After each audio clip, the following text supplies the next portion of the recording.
Batuni question ça la JR. Oui, azana bango. Ah mais oui, quand tu vas le écoute, nazi bango yo kana ipso zela nan zala calme. Même si zala na ipso. Vous allez na garde républicain ils a péché. Ça péché. Ah voilà. Mais il faut avoir la qualité pour en avoir. Pour avoir la qualité, qui suis-je dans le régime? Je suis secrétaire général de la famille présidentielle.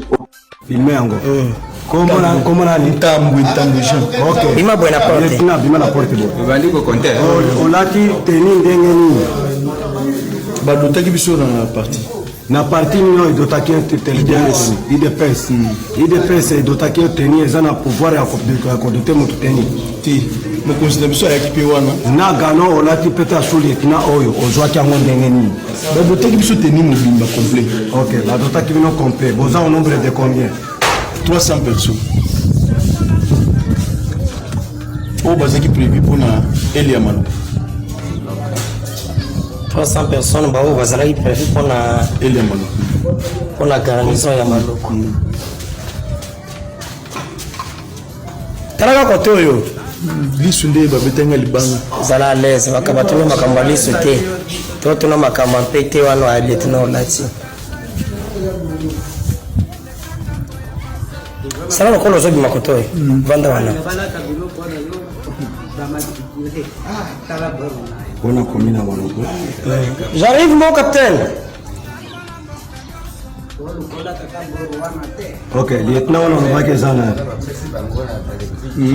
Lieutenant on va que ça na carte wa. Là lieutenant. Lieutenant le kombo na yemo bimba. Zana yo filmé na.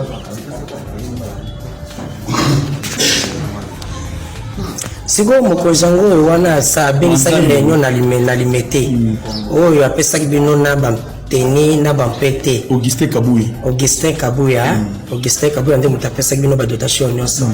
Augustin Kabuya azalaka nani? azalaka général to azalaki secrétaire général ya IDPS à l'époque. Azalaki secrétaire général ya IDPS à l'époque. Ye nde moto azalaka chargé kopesa bato bateni. C'est vrai. Place voilà.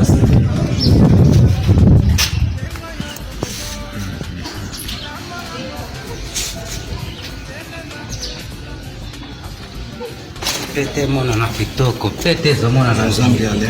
Lieutenant. Ah, muluba wana munene yakawa. Yo. Hawa tatu batonja wa. Ndiko na pe tatu yo ribe. Toke.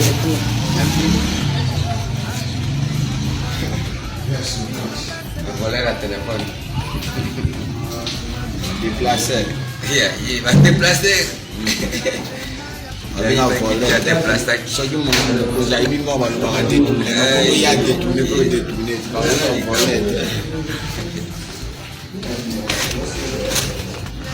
Longole lumina yo kuna.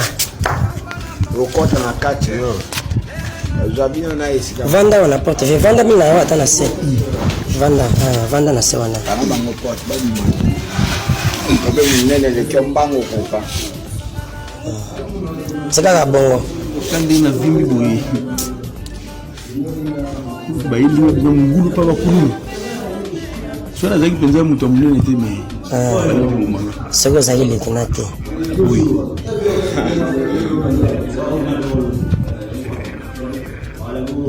Donc il a commis de doter. IDPS n'est pas doté.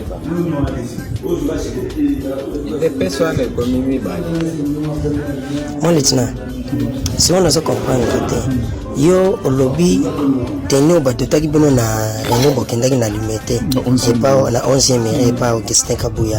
Sikoyo koto yo na Monaco yaki olobi oza moto yo zokendo sala ba makambo bakini bopeto. Yo moto moko juste oye na basima 1000 sacs ya sima oye po na musala ya kosala bakini bopeto. Kaka yo réunion na IDPS ba pesi yo soutenir au juste 3 fonctions yo zo sala to zo comprendre mission na bizani parce que naza maître maçon Ça mettre maçon. L'ingénieur. Des nombres va pesa qui a 300 personnes pour la malu. Donc comme bailler. Botonga malu. Tout le monde. Boko tonga ngona ba nini matériel. Nous n'accepterons jamais. Victoire Nabiso au prix des sacrifices. Autocofisi Batebele. Cette fois-ci, si quelqu'un ose s'amuser de cette manière, tous les combattants de l'UDPS ces jours-là vont porter les armes. Bien formé. Baba Chikata. Et wana bazali garde ya sécurité ya UDPS na force du pouvoir. Là, retourner tout à la tamo à tenir. Ça là. D'accord, shika. Oh, ils ont Bessi. Ok. On a brigade spéciale de l'UDPS. Force du progrès. Donc. Monsieur Augustin Kabouya Motuna Mouké, peut-être vous allez. Oui. Organiser qui primaire na combien? Bon, au bon essai qui pour organiser primaire, il y a Union Sacrée. Olobi? Mbongo Boni et Sengaki pour organiser primaire et union sacrée parce qu'on parle de moyens pour organiser l'élection et un bureau définitif. Chacun a sa façon de fonctionner. Nazalaki informateur, c'est bien que nous signé Mikanda pour nous Mbongo Boni. Nazalaki informateur. Aux qui fait des fonctionnements. Mais aux qui fait et bon l'état c'est qu'il bureau à la place aux qui fait des fonctionnements c'est logique. Mission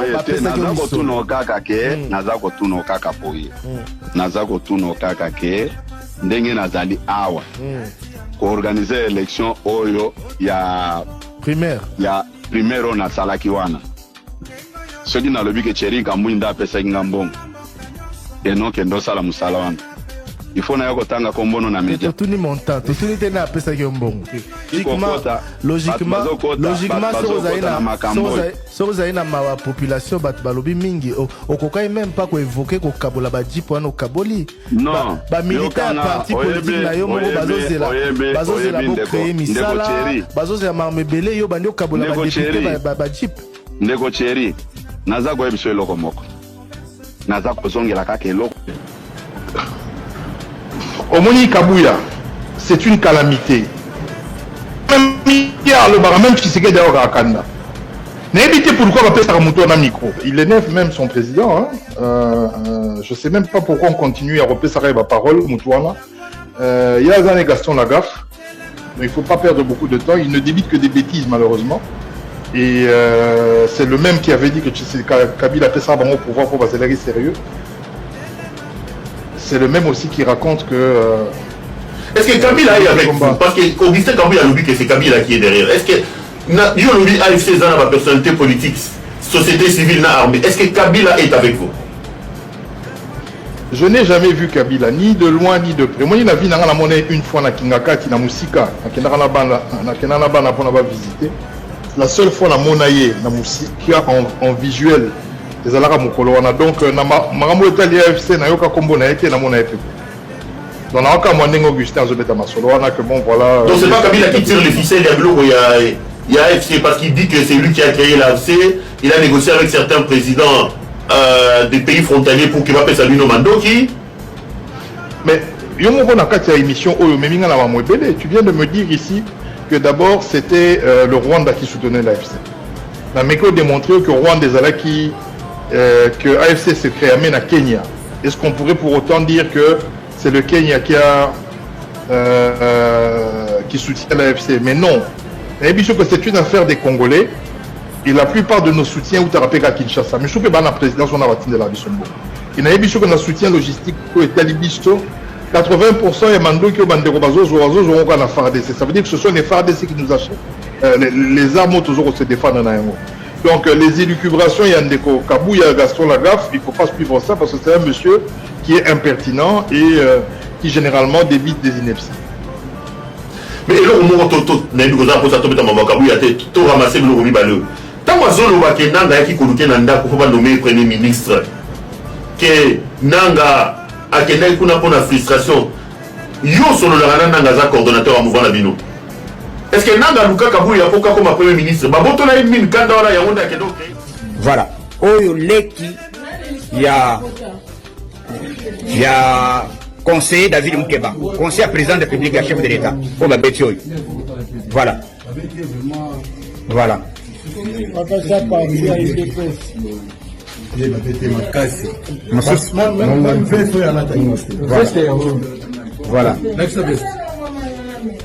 oui, bana babeti babeti yo. Comme nani? Oui, oya garde ya Kabuya.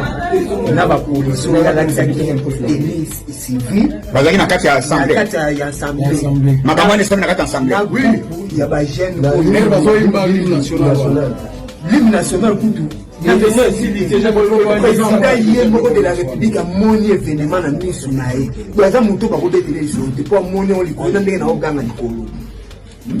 Pasi munga mutabeti na likofi na kingo apasi koyo Mandela mutalakisa kabi ranger oyo bangonde batu bafini Kabuya tout ce que fini Kabuya ko finga Kabuya to fini était c'est le but du président tana magamba parti est-ce que to fini mutu ya komi kombo ne comité tana magamba parti eza mawa président tana makambu vraiment voilà na bato babetinga ou bato babetingai babotolinga na mbongo ezali mbui nde bamenase ngai na telefone mosusu ekei mbui oyo azali rapproché ya Kabuya capitaine mbui balataki bongo bateni civile bazalaki na bapolisier wana balataki bongo bateni civile bakodi ntina kati ya parlement komenase biso moyen ezali te donc bitumba moko ya somo na ntango limi liparti ezokobeta bamenase biso somo moi déjà donc naza déjà touché à on a minute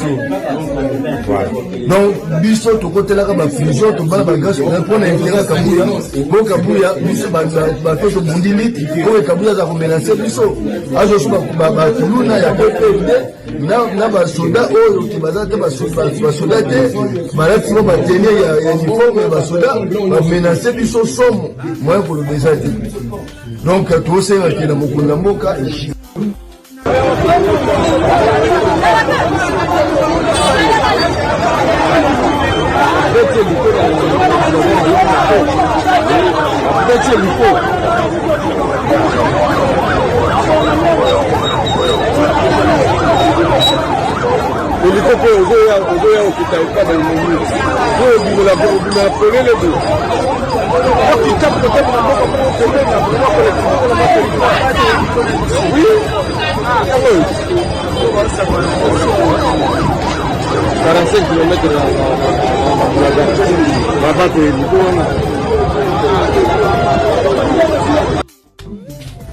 voilà oyo leki ya conseiller David Mukeba conseiller président de la République chef de l'État pour la Betioy voilà voilà voilà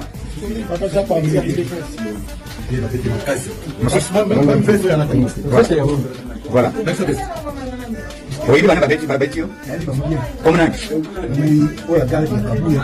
Na ba police ya la qui civile. Bazaki na kati ya assemblée. Makambo ni sema kati ya assemblée. Oui, ya ba jeune bazo imba l'hymne national. L'hymne national kutu. Président yembo de la République a moni événement na miso na ye. Baza muto ba kodetele iso depuis moni on likona ndenge na oganga likolo.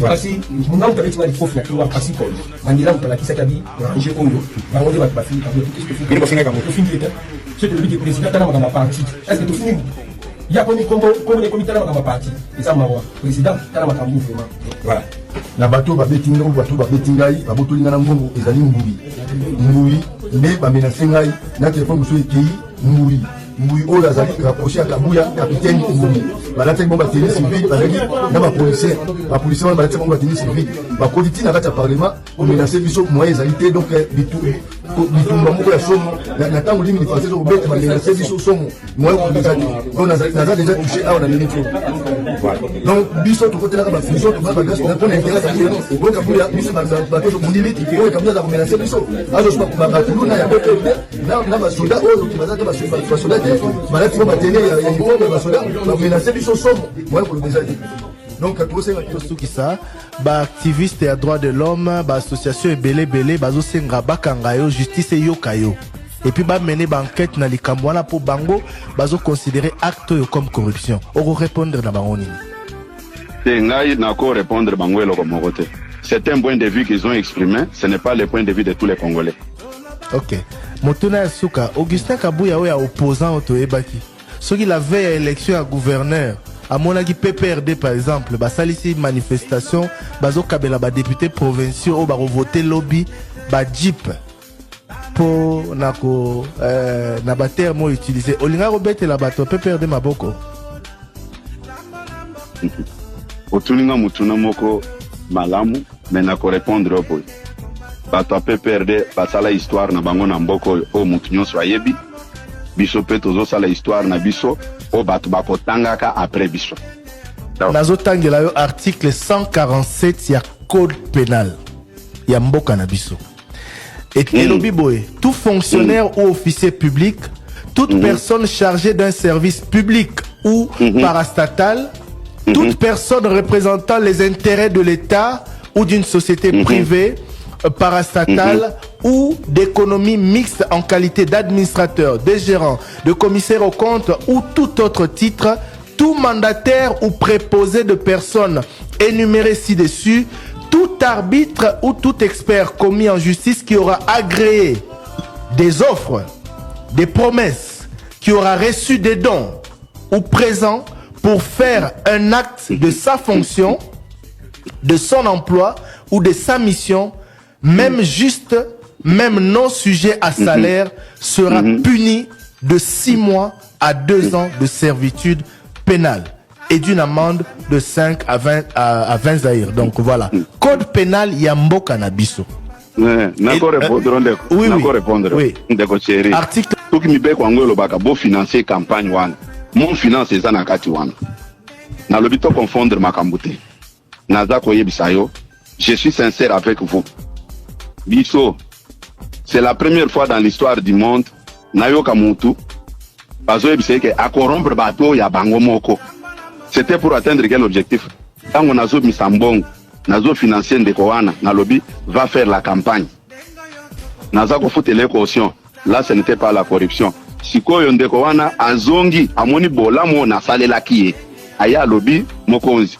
Bato wana balakisi biso mbongo, balakisi biso ba mituka. Toboyi kondima biloko na bangwana. Nala bia bon, c'est-à-dire bango baza ko viser si la corruption ya bato. Lokola bino bo honorer biso. Bondimi biloko nyonso wana te. Ndeko chéri, laissez le temps au temps. Ozo récompenser intégrité na loyauté à bateau avant même ba poser acte yango ya loyauté. Bakena revoté te mais déjà mi tuka mbongo balobi pe ozali ko pesa mapona ba député. Acte ya loyauté récompensé avant ou après. Question mi balé zali. UDPS parti nabino azana ba défi et belé. Construction par exemple un siège à parti et ça parmi ba projet ozali ti lelo bato bazo salate. Mais mbongo ya ko tonga parti to moni yango na noté mais to moni directement mbongo pona kopesa bato mbongo ngo uti wapi na poche Augustin Kabouya to na mbongo ya parti politique. Ndeko ose remerciement nanga eza définité qu'il faut na pesa après ou bien na sala bo. Ceux qui na pesa ka bango pe après. Au moni ka même bateau baza ko lobana. Vous voyez maintenant après avoir fait ça, il est en train de payer puisque Basala qui Basala bon. Non. Moi en tant que chef, Nazana tente au Sanga que paie ça avant ou bien paie ça après. Le col en amoko, Mouto ya paie sa corruption, à quoi le belango si la place publique était. Corruption va paie sa bombana.